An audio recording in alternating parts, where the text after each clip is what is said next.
Heart beat scan ఒక్క second లోనే world class 640 slide CT scan ఇప్పుడు మీ విస్టా ఇమేజింగ్ బంజారా హిల్స్ లో.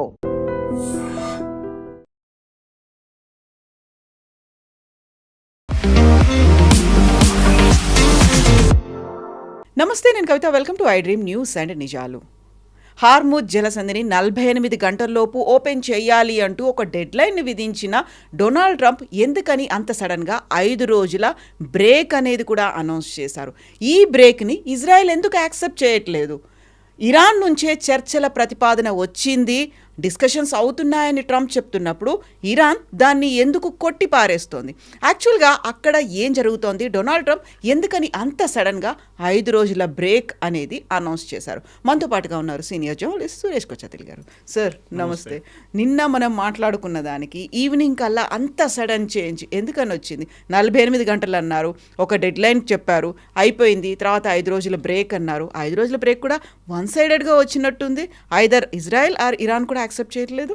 కవిత గారు, నిన్న మన ఛానల్ కాదు ఇంకో ఛానల్ మాట్లాడుతూ నేను తమాషగా చెప్పాను. యాక్చువల్లీ బై జోక్ కసెడ్ ట్రంప్ ఈ 45 గంటలు ఏమి ఉండదు, ఆయన పోస్ట్పోన్ చేస్తాడు చూడండి అని చెప్పాను.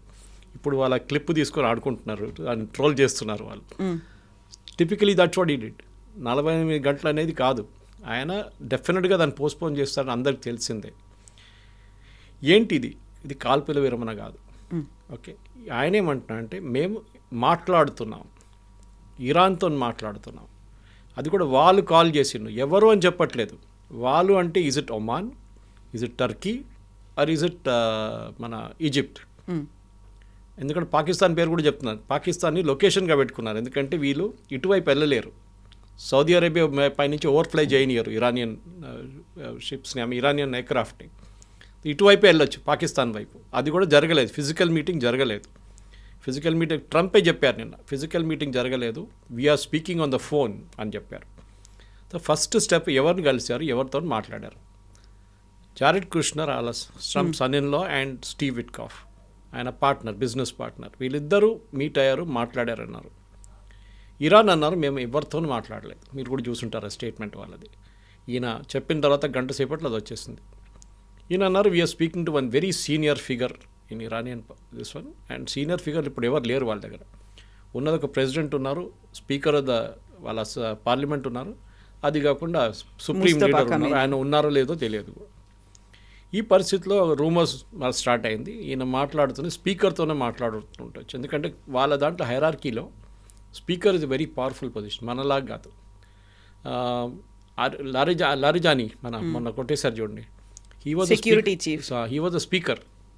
8 సంవత్సరాలు ఆయన స్పీకర్గా ఉండే పార్లమెంట్ది. So it's very powerful post. So బహుశా ఈయనతో మాట్లాడుతున్నాను అనుకుంటే ఆయన కూడా డినే చేసాడు. ఇప్పుడు వాళ్ళు ఎవరితో మాట్లాడుతున్నారు, గోడతో మాట్లాడుతున్నారో అర్థం కావట్లేదు. సో ద థంబ్ రూల్ ఏంటంటే, ఒకటి ట్రంప్కున్న ఒకది సెన్సేషన్ క్రియేట్ చేయడం, అక్కడిక్కడ లేకుండా లాంగ్వేజ్ అసలు మార్చేస్తారు. ఫర్ ఎగ్జాంపుల్ నిన్న అడిగారు మీడియా వాళ్ళు, ఎయిర్క్రాఫ్ట్ దగ్గర ఎయిర్ ఫోర్స్ 1 పక్కన నిలబడి మాట్లాడుతున్నప్పుడు, మీరు ఏమేమి దీంట్లో పాయింట్స్ ఏమి డిస్కస్ చేస్తున్నారు? మా దగ్గర 15 పాయింట్లు ఉందన్నారు. And point number 1, 2, 3 ticked off over, discussion అయిపోయిందన్నారు.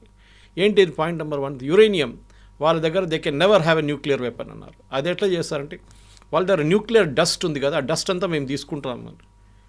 అప్పుడు ప్రెస్ వాళ్ళకు కూడా అర్థం కాదు, ఈ డస్ట్ ఏంటి, న్యూక్లియర్ డస్ట్ ఫస్ట్ టైం వింటున్నాం మనం. ఈ గోల్డ్ డస్ట్ అని విన్నాం, కానీ న్యూక్లియర్ డస్ట్ ఏంటి? అది యురేనియం గురించి మాట్లాడుతున్నాం, ఆయనకి అది కూడా తెలియదు. ఎవరు ఆయన్ని బ్రీఫ్ చేస్తున్నారు, ఎవరు ఆయనతో మాట్లాడుతున్నారు? ఇన్ఫ్యాక్ట్ ఆయన ఇరానియన్స్ గురించి అంటున్నారు, ఇరానియన్స్ మాట్లాడలేదు ఎక్కువ అని చెప్పి ఎవరో మీడియాలో అడిగారు. వాళ్ళ దగ్గర ఒక పిఆర్ ఏజెన్సీని తీసుకురామనండి, వాళ్ళు బాగా చేస్తారు దీనికని అంటున్నారు. అంటే ఇరానియన్స్ వాళ్ళు ఎక్స్ప్రెస్ చేయలేకపోతున్నట్టు వాళ్ళు చేసింది. ఎనీవే, ట్రంప్ ఐడియా ఏంటి? ఆయనకి కవిత గారు 2-3 ఇష్యూస్ ఉన్నాయి. ఒకటి, వాళ్ళ బేస్లోనే మాగా బేస్, ఈవెన్ దో వాళ్ళు సాలిడ్గా ట్రంప్ ఎంటర్ ఉంటారు, వాళ్ళు ట్రంప్ ఏమన్నా కానీ రేపు లోకం అయిపోతుందంటే ఎస్ అంటారు, కాదంటే కూడా ఎస్ అంటారు వాళ్ళు. అట్లాంటి వాళ్ళు వాళ్ళ మ్యాగా డేటాబేస్లో చాలామంది దాంట్లో ఉన్న వాళ్ళకి ప్రాబ్లం వస్తుంది. దట్ వాళ్ళు ఈ ఫ్యూయల్ ప్రైసెస్తోనే వాళ్ళకి చాలా ఇష్యూస్ ఉన్నాయి. అమెరికాలో ఇప్పుడు gas prices is $4 for a gallon. Gallon is about 3.5 litres. Diesel $5 per gallon. 3 నుంచి 4 వెళ్ళింది, డీజిల్ ఏమో 3 నుంచి 5కి వెళ్ళింది. సో డెఫినెట్లీ దాని ఒక పుష్ బ్యాక్ ఉందండి. రెండవది, వాళ్ళ స్టాక్ మార్కెట్ పడిపోయింది. అన్నీ ప్రతి కంట్రీలో పడిపోయింది, మనది కూడా అంత సంగతి. Because we're not an island, మనం కూడా వాళ్ళతోనే రియాక్ట్ అవుతాం. కానీ మోర్ ఇంపార్టెంట్లీ వీళ్ళ దగ్గర బాండ్ మార్కెట్ ఒకటి ఉంది. ఈ బాండ్ మార్కెట్ ఇంట్రెస్ట్ రేట్స్ చాలా క్రూషియల్. అమెరికన్ గవర్నమెంట్, మన గవర్నమెంట్ కూడా రిజర్వ్ బ్యాంక్ బాండ్స్ ఇష్యూ చేస్తారు. ఇక్కడ రేవంత్ రెడ్డి వాళ్ళ గవర్నమెంట్ తీసుకుంటారు 18,000 కోట్లు, 5,000 కోట్లు అలా బాండ్ తీసుకుంటారు. దానికి ఇంట్రెస్ట్ కట్టాల్సి వస్తుంది. ఇంట్రెస్ట్ తక్కువ ఉంటుంది. మనం మార్కెట్ నుంచి బ్యాంక్కి వెళ్ళి తీసుకుంటే 10% ఉంటే 8% ఉంటే వీళ్ళ దగ్గర reserve bank government to government 4% ఇస్తారు. ఇది అమెరికన్ గవర్నమెంట్ కూడా చేస్తారు. మనకి ఆల్మోస్ట్ ఇండియాకి $250 మిలియన్ మనకి బాండ్స్ ఇష్యూ చేశారు వాళ్ళ అమెరికన్ గవర్నమెంట్. మన వాళ్ళ అప్పు మన దగ్గర ఉంది. దాంట్లో వీ హ్యావ్ రిడీమ్డ్ $100 మిలియన్, ఇంకా 150 మన దగ్గర ఉంది. ఈ బాండ్ రేట్ పెరిగితే it is indication that your economy is in trouble. Me economy ఏదో పెద్ద ప్రాబ్లంలో పడిపోతుందని తెలిసిపోతుంది. బాండ్ మార్కెట్ లాస్ట్ 1 వీక్ నుంచి ఎక్కడికో వెళ్ళిపోయింది కంప్లీట్గా. యుద్ధం మొదలైనప్పుడు నుంచే స్టార్ట్ అయింది అది. కానీ స్పెసిఫిక్గా ఈ హార్మోస్ ప్రాబ్లం రాగానే అప్పుడు ఇట్ పీక్డ్ అన్నమాట. ట్రంప్ ఈ 2 ఇష్యూస్ మెయిన్గా, ఒక ఫ్యూయల్ ఒకటి, సెకండ్ ఇస్ ఈ బాండ్ రేట్స్, 2 ట్యాకిల్ చేయకపోతే డెఫినెట్గా అమెరికా నెక్స్ట్ ఒక వారం లోపల దట్ మేజర్ ప్రాబ్లం ఉండబోతుంది తెలిసిపోయింది దానికి. ఏదో ఒక అనౌన్స్మెంట్ చేయాలి నేను. ఆయన అన్నారు యుద్ధం అయిపోయిందన్నారు. యుద్ధం అయిపోయినప్పుడు మళ్ళీ డిస్కషన్ ఎందుకు? వాళ్ళు కొట్టిపడేసాం, there air force is gone, navy is gone, nothing is there, లీడర్షిప్ని కొట్టేసాం, మళ్ళీ ఏం మిగలలేదన్నారు. మళ్ళీ first level, second level, third level కూడా అయిపోయింది అని చెప్పారు. మళ్ళీ మీరు ఎందుకు మళ్ళీ డిస్కషన్ చేస్తున్నారు? మీరే అన్నారు కదా అన్నీ అయిపోయినాయని చెప్పి. They cannot launch any more nuclear missile, they cannot do this, cannot. కానీ స్పెసిఫిక్గా ఏం జరిగిందంటే ఈయన మొన్న ఈ థ్రెటన్ చేసినప్పుడు 45 గంటల తర్వాత మేము వాళ్ళ పవర్ ఫెసిలిటీస్ మీద కొడతామని చెప్పారు స్పెసిఫిక్గా. And the biggest one to start with which is in Tehran. Iranian power infrastructure ఒక సింగిల్ మొనోలిత్ కాదు. అంటే మొనోలిత్ అంటే ఎక్స్ప్లెయిన్ చేయాలంటే మీకు ఒక సింగిల్ పెద్ద ప్లాంట్ కాదు. ట్రంప్కి అది కూడా తెలియదు. ఇజ్రాయెల్కి అట్లా ఉంది. చాలా దేశాలకి ఒక సెంట్రల్ పవర్ స్ట్రక్చర్ ఉంటుంది, అక్కడి నుంచి డివైడ్ అవుతుంది పవర్ అని. మనకు కూడా లేదు అట్లా. మనకి నాగార్జున సాగర్ ఇక్కడ ఉంది, శ్రీశైలం అక్కడ ఉంది, బాక్రానంగల్ ఇక్కడ నార్త్లో ఉంది, ఇక్కడ మన కల్పాకం ఇక్కడ ఉంది. These are different places. Kudankulam nuclear power plant like that different. Thermal కొత్తగూడెంలో మన ప్లాంట్స్ డిస్ట్రిబ్యూటెడ్ ఉన్నాయి. మన ఒక్క ప్లాంట్ని కొడితే ఆ ప్లాంట్ ప్రాబ్లంలో వస్తుంది, మిగతా ప్లాంట్కి ప్రాబ్లం రాదు. అఫ్కోర్స్ గ్రిడ్ ఇష్యూ ఉంటుంది, గ్రిడ్ ఫ్రీక్వెన్సీ పడిపోతుంది ఇమీడియట్గా. కానీ we can isolate that grid, పెద్ద ఇష్యూ కాదు. ఇది ట్రంప్ కూడా తెలియదు. మేము వాళ్ళు అన్నిటికంటే పెద్దదాన్ని కొట్టుపోతున్నాం అంటే ఆయన కథ పెద్దదనే కాన్సెప్ట్ లేదు. ఇవాళ వాళ్ళ ఎనర్జీ మినిస్టర్ ఎక్స్ప్లెయిన్ చేశారు అది మీడియాకి. Unlike Israel or other Arab countries, మేము అది డిస్ట్రిబ్యూషన్ కూడా మేము కంప్లీట్లీ డీసెంట్రలైజ్ చేసాం. మనం దీని గురించి డీసెంట్రలైజేషన్ ఆఫ్ మిసైల్స్ గురించి మాట్లాడాం చూడండి. ప్రతి డిస్ట్రిక్ట్కి వాళ్ళు వాళ్ళ కమాండర్స్ని పెట్టుకున్నారు. ఇదే వాళ్ళు పవర్ కూడా చేశారు.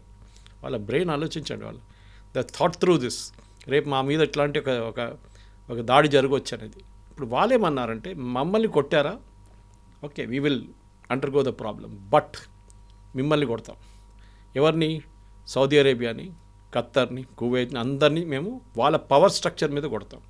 కొట్టినప్పుడు ఏమవుతుంది? 1, వాళ్ళ పవర్ సిస్టమ్ మొత్తం పోతుంది. రెండవది, ఎందుకంటే వీళ్ళందరూ గ్యాస్ లేకుండా ఆయిల్ మీద ఆపరేట్ చేస్తారు.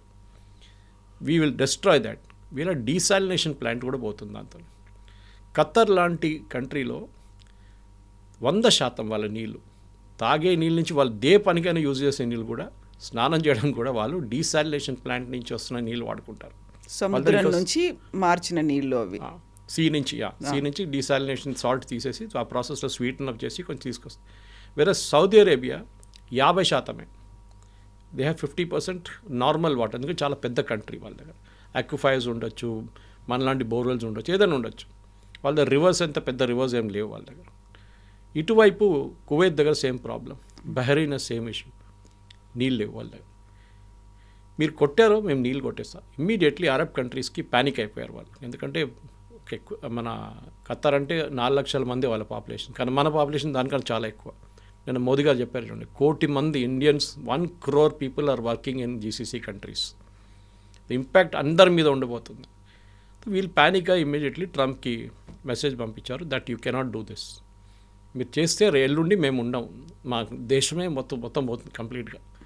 మా ప్రజలు రోడ్డు మీదకి వచ్చేస్తారు, హాస్పిటల్కి కరెంట్ ఉండదు, డీసాలినేషన్ ప్లాంట్కి కరెంట్ ఉండదు, దేనికి పవర్ ఉండదు. So Trump immediately reaction that నేను ఆపేస్తున్నాను 5 days. కవిత గారు డే చూడండి. ఈయన అనౌన్స్ చేసిన ఏ రోజు అనౌన్స్ చేశారు? Monday, Tuesday, Wednesday, Thursday, Friday. Stock market open ఉండేది ఈ 5 రోజులు. అమెరికన్ స్టాక్ మార్కెట్ ఓపెన్ అయ్యే టైంకి చెప్పారు. సండే రోజు చెప్పలేదు, మండే రోజు చెప్పారు. చూడండి ఆయన అనౌన్స్మెంట్ ట్రిక్. ఇది జరిగింది. Immediately stock market picked up. ఇప్పుడు అలిగేషన్స్ ఏంటంటే మన దాంట్లో ఇన్సైడర్ ట్రేడింగ్ అంటారు. అంటే మీరు ఒక కంపెనీ నడిపిస్తున్నారు, మీ కంపెనీ చైర్మన్ మీరు ఫైనాన్షియల్ రిజల్ట్స్ రిలీజ్ చేయబోతున్నారు. మీకు తెలుసు ఫైనాన్షియల్ రిజల్ట్స్ ఈసారి బాగా వచ్చిందా లేకుంటే it has gone below expectations. దాది మీ స్టాక్ మార్కెట్ మీ షేర్ మీద ఇంపాక్ట్ ఉంటుంది. మీరు ఈ పీరియడ్లో, దట్ ఈస్ ఈ రిజల్ట్స్ వచ్చే పీరియడ్లో దాని కొన్ని రోజుల తర్వాత మీరు అమ్మకూడదు, కొనకూడదు షేర్లు. యూ అండ్ బోర్డు మెంబర్స్ ఎవరెవరు ఉన్నారో మీరు అది పెద్ద సెబీ రూల్స్ ఉంది దానికి. ఇన్సైడర్ ట్రేడింగ్ అంటారు దాన్ని. ఇప్పుడు ఏమంటున్నారంటే ట్రంప్ వాళ్ళ ఫ్రెండ్స్కి ట్రంప్ ముందే చెప్పారు, నేను ఈ అనౌన్స్మెంట్ చేయబోతున్నాను, మీరందరూ షేర్లు కొనుక్కోండి. ఎందుకంటే షేర్ అంతా పడిపోయింది కంప్లీట్గా. కొనుక్కోగానే నేను చెప్పగానే షేర్ పైకి వెళ్ళిపోతుంది, అమ్మేసుకోండి. హాఫ్ అన్ అవర్ లోపల 220 పాయింట్స్ ఎక్కింది షేర్లు. And within half an hour మళ్ళీ పడిపోయింది. అంటే వీళ్ళు కొనుక్కున్న వాళ్ళు అమ్మేసుకున్నారు. So there is an enquiry going on. Insider trading జరిగిందా లేదా, ఎవరెవరు కొన్నారు, ఎవరెవరు అమ్మారు, that be huge database check చేయాల్సి వస్తుంది. కానీ ట్రంప్ చాలా క్లియర్గా చేసిన పని దీనికోసం. ఒకటి, he wanted to get the stock market up. రెండోది, ఇరాన్ కూడా చెప్పారు ఫ్యూయల్ ప్రైసెస్ని తగ్గించడానికి అని చెప్పి. అండ్ ఇమ్మీడియట్లీ బ్రెంట్ క్రూడ్ 100 కన్నా తక్కువ వచ్చేసింది. ముజర్బాన్ వాళ్ళ క్రూడ్, సౌదీ అరేబియన్ క్రూడ్ కూడా తగ్గింది. ఇప్పుడు 90-95 దగ్గర నడుస్తుంది. ఈ రెండే ట్రంప్కి కావాలండే మెయిన్గా. ఆయనకి ఇరాన్ని కొట్టడం కానీ, ఇరాన్ మీద దాడి చేస్తే కూడా మేము దాన్ని ఆపుతామని చెప్పిన మనుషులు ఇవాళ పొద్దున ఇరాన్ పవర్ ప్లాంట్ మీద కొట్టారు. పవర్ ప్లాంట్ మీద కొట్టారంటే మీరు చెప్పొచ్చు మళ్ళీ అది వైలేషన్ కాదా అంటారు. కాదు, ఆ పవర్ ప్లాంట్కి వెళ్ళి ఒక గ్యాస్ పైప్ ఉంది, that is what supplies gas to the plant, దాన్ని కొట్టారు ఇజ్రాయెల్ అండ్ యుఎస్. అప్పుడు మీరు చెప్పిన మాట మొత్తం పోయింది కదా. ఆ ప్లాంట్ వాళ్ళ పొద్దు నుంచి పనిచేయట్లేదు.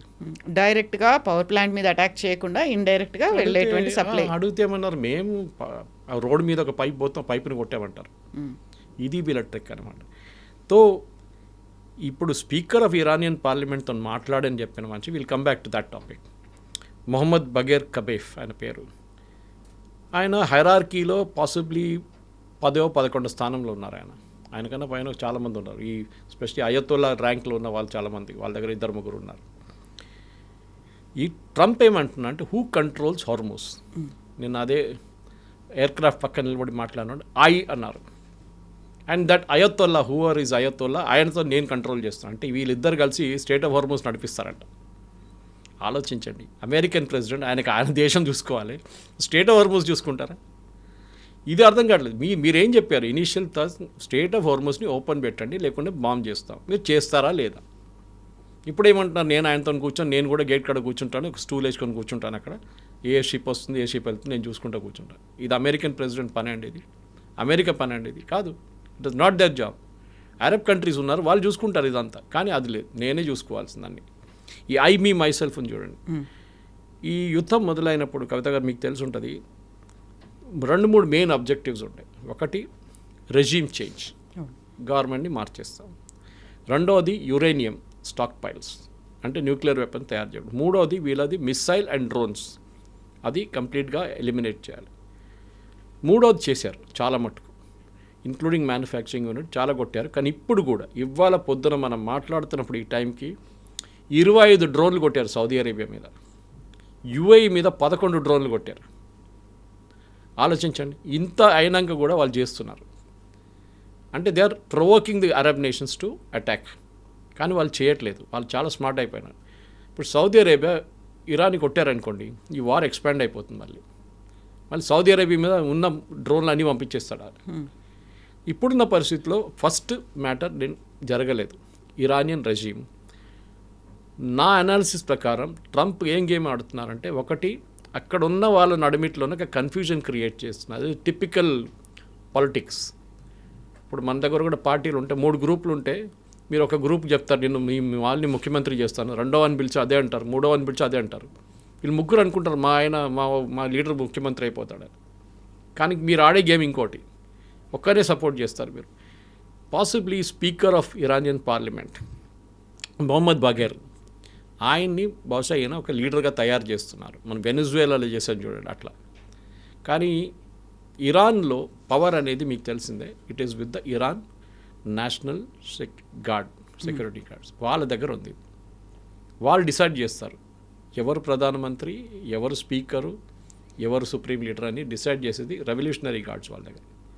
ఆ పవర్ ట్రంప్కి ఏం చేయలేకపోతాడు. ట్రంప్ ఎంత ప్రయత్నించా కానీ ఈ రెవల్యూషనరీ గార్డ్స్ పక్కన జరగకుండా ఏం చేయలేరు. ఇది మెయిన్ థింగ్ కదా. This is the problem. ఎందుకంత సడన్గా ట్రంప్ వన్ సైడెడ్గా డెసిషన్ తీసుకున్నాడు? Not even approaching Israel. కలిసి అటాక్ చేశారు, కలిసే యుద్ధం చేస్తున్నారు. ఇప్పటిదాకా నెతన్యాహు మాట్లాడలేదు, ట్రంపే మాట్లాడుతూ వచ్చాడు.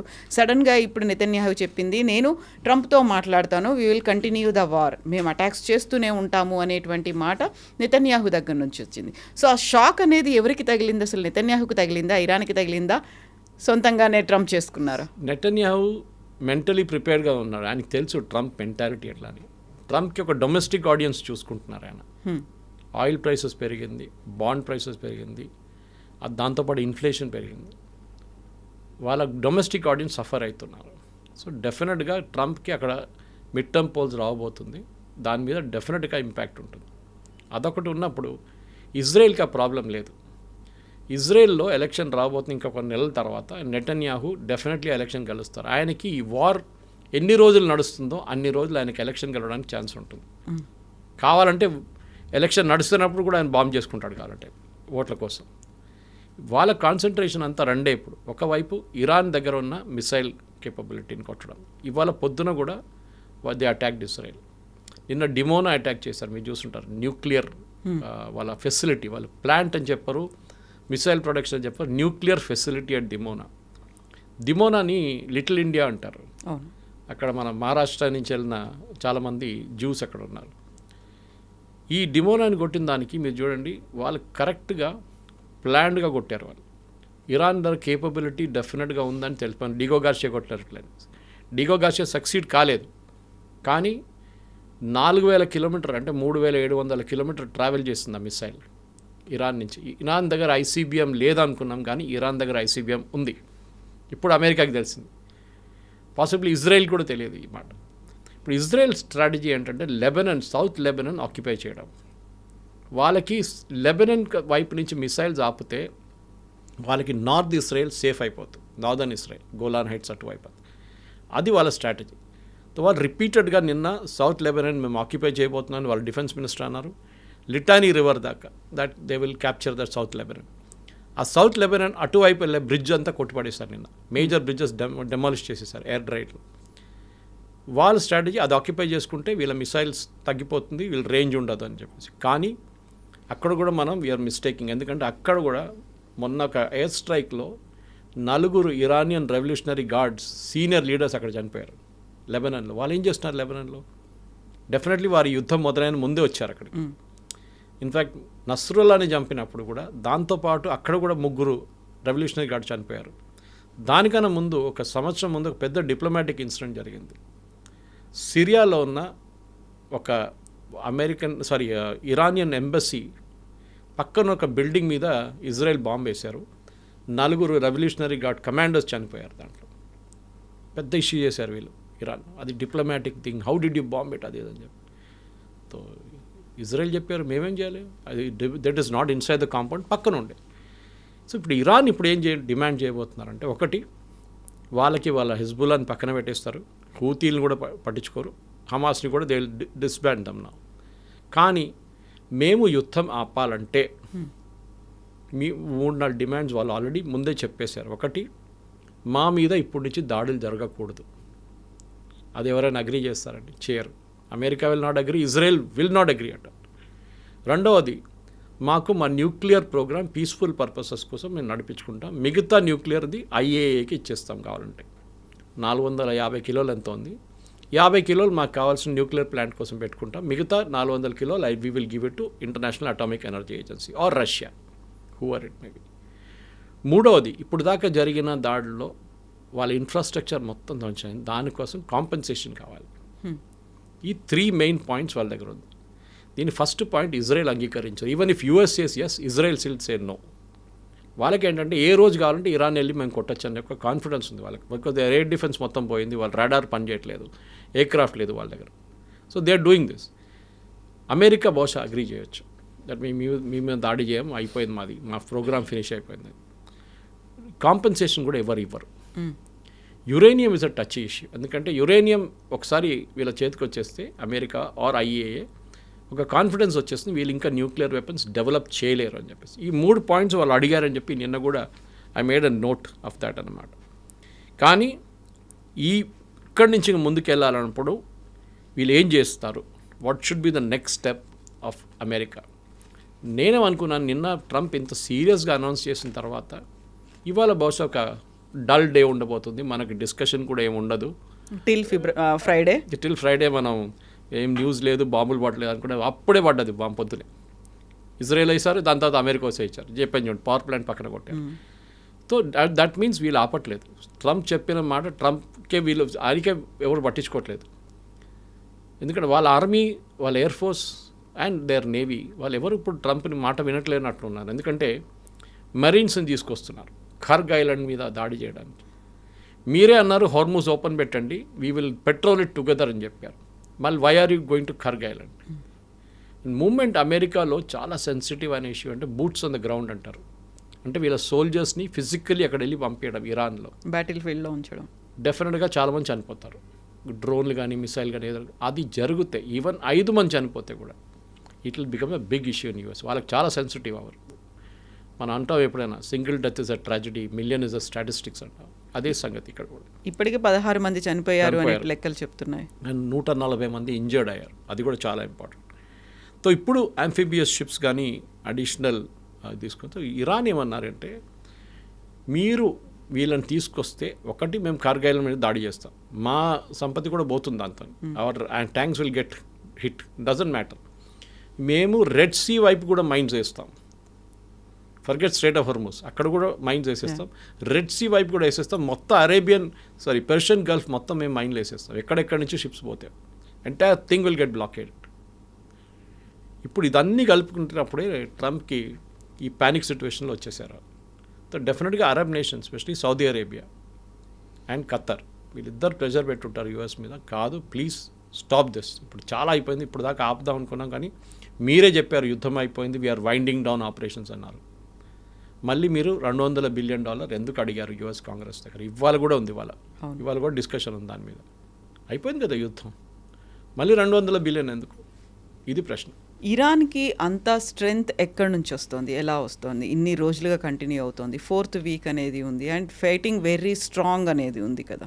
ఇరాన్లో అందరు అండర్ ఎస్టిమేట్ చేశారండి. అది not just president Trump, Benjamin Netanyahu, GCC countries, అందరూ ఎవ్రీబడి అండర్ ఎస్టిమేటెడ్ ఇరాన్. వాళ్ళు అనుకున్నారు వీళ్ళని ఫస్ట్ డే కొట్టారు చూడండి, దాంతో ఇరాన్ అయిపోయింది, సరెండర్ అయిపోతారు, ట్రంప్ చెప్పినట్ల నేను ఇంటర్వ్యూ తీసుకుంటాను నెక్స్ట్ లీడర్ కోసం, అన్నీ రెడీగా ఉన్నారు వాళ్ళు.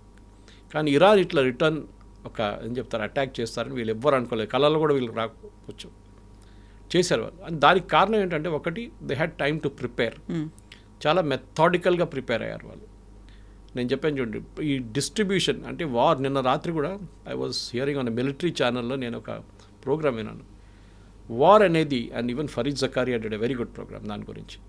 $20,000 ఉన్న డ్రోన్ని యూజ్ చేసి $5 మిలియన్ ఉన్న ఒక మిసైల్ని కొట్టడం ఈ యుద్ధం కాన్సెప్టే మార్చేసింది. అమెరికాకి అర్థమైపోయింది, సరే మేము 20 డ్రోన్లు కొట్టుపడేసాం, కానీ మీ కాస్ట్ ఏంటి, what is the cost of bringing down the drone, you are spending millions. వాడికి ఏం పోయింది అంటే, ఒక $5 మిలియన్ ఉన్న ఒక మిసైల్కి యూ కెన్ బై 400 డ్రోన్స్. ఆలోచించండి ఎక్కడుంది. ఇరాన్ మాస్ ప్రొడ్యూస్ చేస్తారు. ఇప్పుడు నిన్న ఎవరో చూశాను, Indian army should have 1 lakh drones అంటున్నారు. రేపు పాకిస్తాన్ అటాక్ చేయండి, మన దగ్గర 1,00,000 డ్రోన్లు ఉండాలి, మనం పంపిస్తూనే ఉండాలి వాళ్ళ వైపు అంటున్నారు. లాజిక్ కరెక్ట్ అది. ఇప్పుడు యుక్రెయిన్లో చూస్తున్నారు మీరు, మేము అందరూ అన్నారు రష్యా యుక్రెయిన్ వారు ఇట్లానే ఇజ్రాయెల్ గాజా లాగా ఉంటుంది, 2 రోజులు అయిపోతుంది, 3 రోజులు ఫినిష్ చేసేస్తారు పుటిన్. 4 సంవత్సరాలు అయింది, 1,00,000 మంది ఇక్కడ చనిపోయారు, 1,00,000 మంది అక్కడ చనిపోయారు.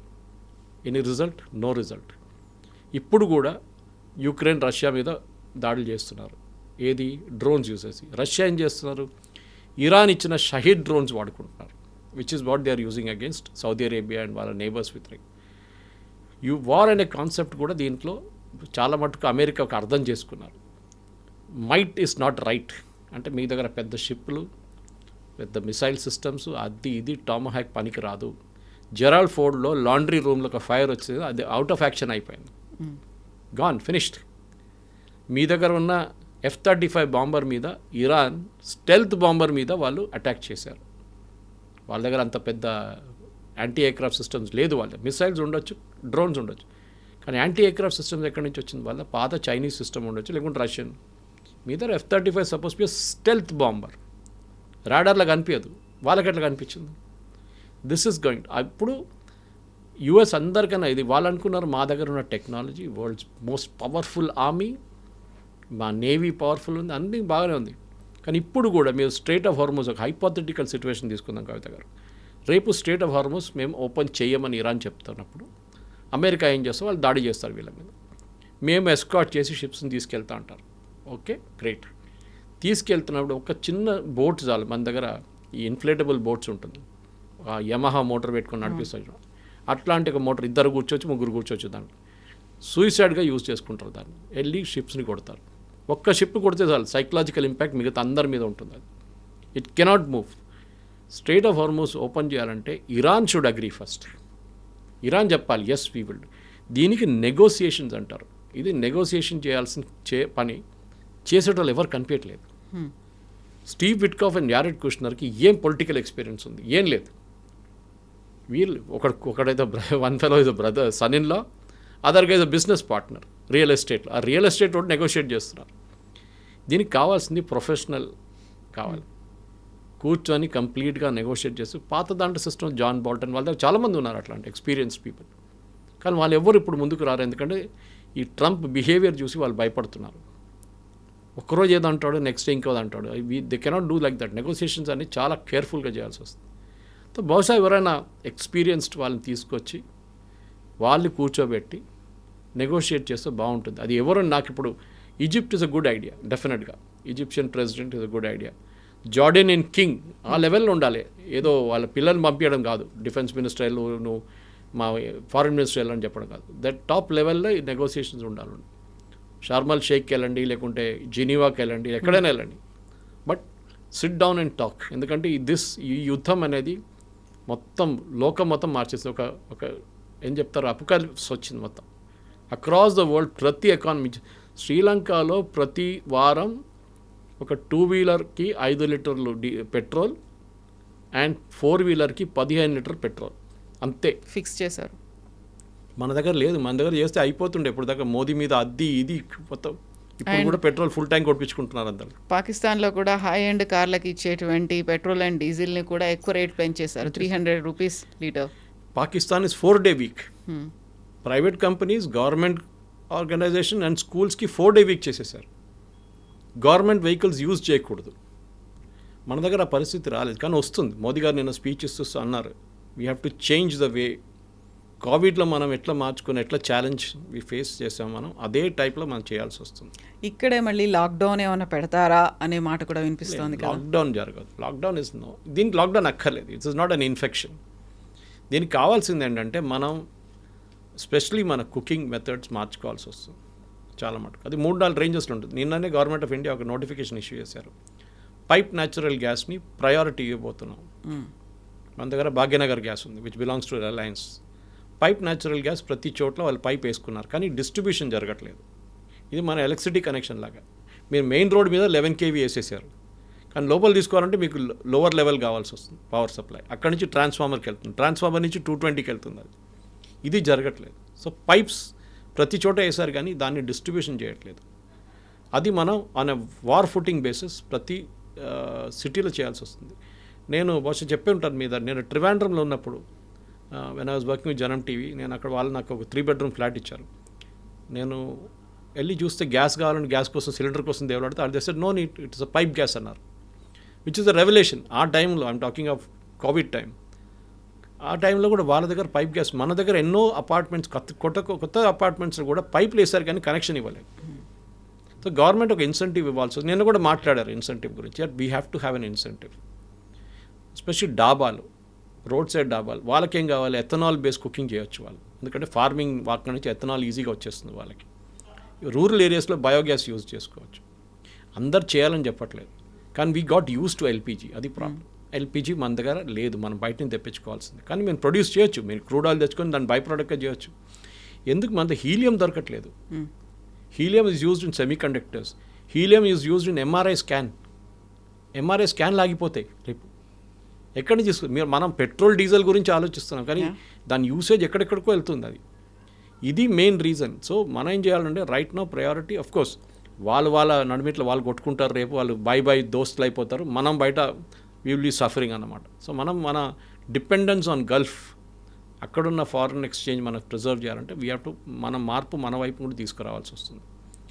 గల్ఫ్ ఎట్లా మారుస్తున్నారు? ఎందుకంటే మొహమ్మద్ బిన్ సల్మాన్ అన్నారు ఈ ఆయిల్ ఎక్కువ రోజులు ఉండదు, we also got to change అన్నారు. ఇవాళ పొద్దున ఐ వాచ్డ్ చాలా మంచి ఒక ఆర్టికల్ వచ్చింది గల్ఫ్ న్యూస్లో. గుజరాత్లో అదానీ వాళ్ళ పెద్ద ఒక సోలార్ ప్రాజెక్ట్. వాళ్ళు ఏమంటున్నారంటే ఇది ఒక 18 టౌన్స్ని ఎలక్ట్రిసిటీ సప్లై చేయవచ్చు అంట. అంత పెద్ద ఫామ్ పెట్టారు సోలార్ది. Why not everywhere? ప్రతి చోట Cochin airport can be fully 100% solar. ప్రతి చోట్ల చేయాల్సింది ఇది. కానీ దానికి ఒక మెంటల్ మేకప్ మార్చాల్సి వస్తుంది. మన దాంట్లో అది లేదు. వీఆర్ కంఫర్టబుల్ విత్ ఎల్పిజి, కానీ ఎల్పిజి అక్కడి నుంచి రేపు రాదు. లేకుంటే ఇప్పుడు చూడండి ఖతార్ ఏమంటున్నారు, నెక్స్ట్ 5 years మేము సప్లై చేయలేము, అంత డ్యామేజ్ జరిగింది మాకు. మీరు ఎక్కడికి వెళ్తారు? Qatar supplies world's 20% gas, liquid natural gas. మీరు ఎక్కడ వెళ్ళి తీసుకుంటారు? యూఎస్కి వెళ్తారా, రష్యాకి వెళ్తారా? ఇది పెద్ద ఒక డిబేటింగ్ పాయింట్ ఉంది కవిత గారు. That Indian society it self, ఎందుకంటే మనకు ఎక్కడో జరిగిన యుద్ధం అని కాకుండా మన మీద ఉన్న ఇంపాక్ట్ కూడా మనం నేర్చుకోవాలి. ట్రంప్ రేపు మనం చెప్పినట్ల అయిపోయింది, నేను ఫినిష్ చేసేసాను అన్నీ చెప్పుకుంటూ పోతారు, కానీ ఇది ఇప్పుడు కాదు, నెక్స్ట్ ఇంకో క్రైసిస్ వస్తుంది. దీనికన్నా ముందు ఫస్ట్ క్రైసిస్ 70s వచ్చింది, 90s వచ్చింది. దెన్ 10 year వార్ వచ్చింది అక్కడ, Iran and Iraq tanker war ఒకటి ఉండే దాంట్లో. అది సేమ్ స్ట్రేట్ ఆఫ్ హోర్మోస్లో జరిగింది ఆ వార్. ప్రతి దాంట్లో ఇట్లాంటి ఇంపాక్ట్ వచ్చింది. సో మనం కూడా ఈ నెక్స్ట్ క్రైసిస్ వచ్చేదాకా వెయిట్ చేయకుండా క్రైసిస్ వచ్చే ముందు కూడా మనం ఇష్యూ సార్ట్ అవుట్ చేసుకోవాలి. అది వన్ బిగ్ లెసన్ ఈ పర్టికులర్ కాన్ఫ్లిక్ట్ నుంచి. Okay sir, thank you so much. Thank you.